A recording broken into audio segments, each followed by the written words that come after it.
Hello दोस्तों, Tata power के बारे में लेटेस्ट हम वीडियो में बात करने वाले हैं, जहां पर क्रेडिट रेटिंग को लेकर लेटेस्ट अपडेट है, म्यूचुअल फंड एक्शन, वैल्यूएशंस, इन सब के बारे में हम बात करेंगे। तो ये देखिए, टाटा पावर है और यहां पर एस&पी ग्लोबल रेटिंग बिल्कुल लेटेस्ट, ये अगस्त 20 की ही बात है, जहां पर रेटिंग अपग्रेड हुई है BBB- और वो पहले क्या थी BB+। तो ये रेटिंग जो अपग्रेड हुई है, ये बी आपको दिख रहे होंगे, लेकिन ये इंटरनेशनल रेटिंग है। तो इस रेटिंग का मतलब है कि जो सवरन, मतलब जो भारत की जो रेटिंग है, उसके पास या उसके बराबर जो है ये रेटिंग हमको आपको देखने को मिल रही है। दोस्तों अब देखिए रेटिंग में क्या क्या कहा गया है। जब रेटिंग अपग्रेड हुई है, जब इंटरनेशनल एजेंसी इसको अपग्रेड कर रही है, तो उनका कहना है कि एक बहुत बड़ा सपोर्ट है टाटा सन्स की तरफ से। टाटा पावर टाटा ग्रुप की कंपनी है, तो जो मेन पेरेंट कंपनी है उनका बहुत सपोर्ट है।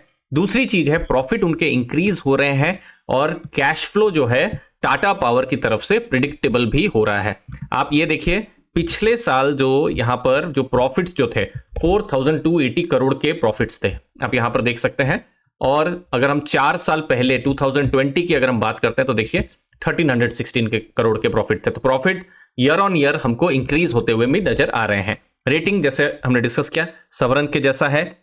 अब ग्रोथ के लिए केपेक्स रिक्वायरमेंट रहेगी, और कहां पर ग्रोथ करने का उनका फोकस है, रिन्यूएबल, जो क्लीन एनर्जी, ग्रीन एनर्जी, फिर सोलार, वहां पर फोकस है। तो बहुत सारे रिन्यूएबल पावर एसेट्स पर उनका काम रहने वाला है। सोलर मॉड्यूल, सेल मैन्युफैक्चरिंग, यहां पर बहुत सारा उनका केपेक्स या जो खर्चा है वो हो रहा है। और रेटिंग अपडेट इसीलिए इंपॉर्टेंट हो जाती है क्योंकि उनका डेट जो है बाय नेचर, जैसे यहां पर 1.66 का दिखा रहा है, तो बाय नेचर ही है ये बिजनेस का कि डेट ज्यादा रहेगा। तो रेटिंग जितनी मजबूत हो या अपग्रेड होती रहे, वो उतना अच्छा होता है। अब टाटा पावर को समझ लेते हैं।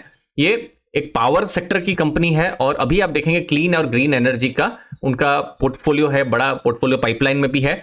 लेकिन अगर आप 8-10 साल पहले जाएंगे तो मोस्टली टाटा पावर नोन हुआ करता था थर्मल पावर के लिए, और थर्मल पावर में उनके अभी भी बहुत सारे एसेट्स हैं।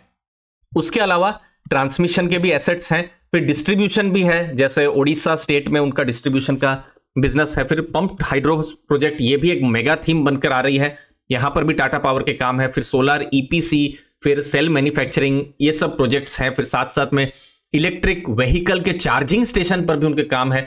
तो ऑलमोस्ट मैक्सिमम चीजें जो क्लीन ग्रीन एनर्जी है, वहां पर कहीं ना कहीं हमको टाटा पावर देखने को मिल रहा है। अब रिजल्ट देख लेते हैं। जैसे रेवेन्यू आप देखेंगे, लास्ट ईयर 15,003 करोड़ का था, इस बार 16,810 करोड़ का है, 12% इंक्रीज हुआ है। एबिटा आप देखेंगे 11% इंक्रीज हुआ है, 3,005 करोड़ से बढ़कर 3,350 करोड़ हुआ है।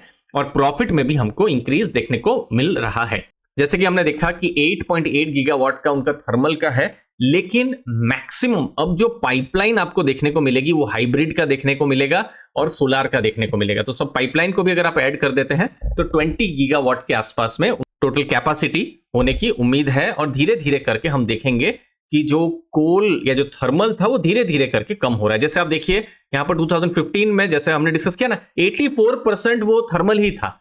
अभी 2024 में देखिए 59% थर्मल हो गया। मतलब उन्होंने कहां पर इन्वेस्ट किया, क्या नए यहां पर कैपेसिटी इंक्रीज की, जो सोलार है, क्लीन ग्रीन एनर्जी, तो वो 41% हो गई। 2030 में आप देखेंगे थर्मल और कम हो जाएगा, 30% हो जाएगा। और 2045 तक एक्सपेक्टेशन है जितने भी थर्मल पावर प्लांट है ऑलमोस्ट उसकी वैल्यू 0 हो जाएगी, और टोटल क्लीन ग्रीन 100% पोर्टफोलियो 2045 तक हो जाएगा। ये कंपनी का लॉन्ग टर्म का एक एम्बिशन है, प्लान है। अब इंडिया की अगर हम बात करें, हमारे देश की, अभी जो भी कैपेसिटी एडिशन हो रहा है, ऐसा नहीं है कि थर्मल में नहीं हो रहा है, बट अभी जो हुआ है रिसेंट में, वो मैक्सिमम यहां क्लीन ग्रीन एनर्जी में हमको देखने को मिला है। अब सोलर ईपीसी में क्या बड़े बड़े प्रोजेक्ट्स मिल रहे हैं।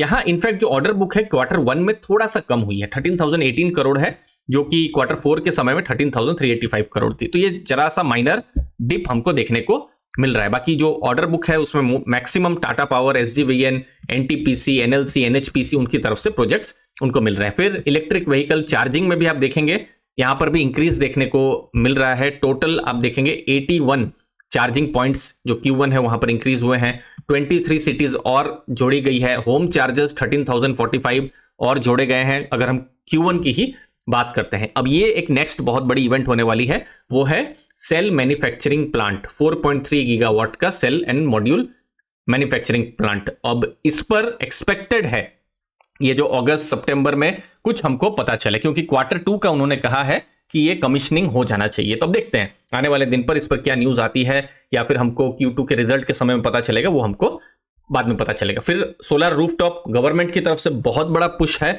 यहां पर मार्केट लीडर 13.1% टाटा पावर यहां पर देखने को मिल रहा है, और बाकी बहुत सारे प्लेयर अभी सोलर रूफटॉप में आ गए हैं, बहुत सारे अनलिस्टेड प्लेयर भी हैं, तो 81% बहुत सारे दूसरे जो प्लेयर्स हैं उनका भी हमको देखने को मिल रहा है। अब जो रिस्क है वो ये है डेट का, क्योंकि डेट बहुत ज्यादा यहां पर रहने वाला है, और डेट पर अगर हम बात करेंगे तो ये नेचर ऑफ बिजनेस है वो भी देखना है, तो इसीलिए क्रेडिट रेटिंग रिपोर्ट को देखना है। तो इसीलिए अभी जो क्रेडिट रेटिंग रिपोर्ट थी ये एक जो है कॉन्फिडेंस जो है बूस्टर हो जाती है बिजनेस को लेकर। अब यहां पर भी आप देखेंगे स्क्रीन पर, फॉर एग्जांपल आपको मैं यहां पर बताता हूं, जैसे इकरा की क्रेडिट रेटिंग AA- पॉजिटिव था FY21 में, ठीक है, फिर AA स्टेबल हुआ FY22 में, फिर FY23 में AA स्टेबल, और अभी आप देखेंगे AA पॉजिटिव हो रहा है। मतलब आप देख रहे हैं कि धीरे धीरे करके क्रेडिट रेटिंग जो है वो ऊपर की तरफ जा रही है। मैक्सिमम केसेस में आपको वही देखने को मिलेगा। क्रिसिल का भी आप देखेंगे AA स्टेबल था FY21 में, अभी आप देखेंगे AA+ स्टेबल है, बेस्ट AAA माना जाता है। अब यहां पर डेट जो है टोटल 42,467 करोड़ का देखने को मिल रहा है, तो डेट यहां पर है ही, डेट टू इक्विटी 1.08 का। लास्ट में कुछ इंपॉर्टेंट चीजें, सेल मैन्युफैक्चरिंग जो है इंपॉर्टेंट रहेगा देखने के लिए। ईपीसी ऑर्डर बुक जो है थोड़ा डिक्लाइन हुआ है वो देखना है।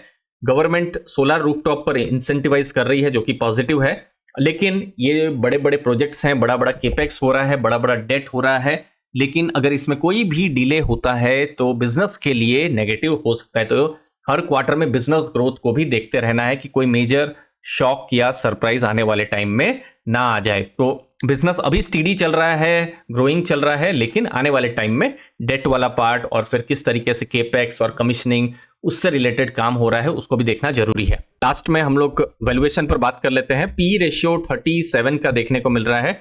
10 ईयर का पी रेशियो देखेंगे 23 का है, लेकिन 10 ईयर पहले आप देखेंगे बिजनेस भी अलग अलग चैलेंजेस में था। अब जैसे नेट प्रॉफिट देखिए, ये वाला जो टोटल पीरियड है 2014 के समय देखिए 12 करोड़ का प्रॉफिट, तो ये एक बहुत ही डिफिकल्ट टाइम भी था जो बिजनेस है उनके लिए। उस समय में ऑब्वियसली बहुत ज्यादा उनको वैल्यूएशन नहीं मिलेगा। लास्ट 5 ईयर का अगर हम पी रेशियो देखते हैं तो 27-28 है, तो उसके हिसाब से सिग्निफिकेंटली थोड़ा महंगा है। तो कंपनी सस्ता नहीं हो रही है, अभी ऑल मार्केट ही पूरा बुलरन चल रहा है, तो टाटा पावर को भी एक हाई वैल्यूएशन हमको देखने को मिल रहा है। इसको अभी सस्ता भी नहीं है, तो महंगा कंपनी अभी देखने को मिल रहा है।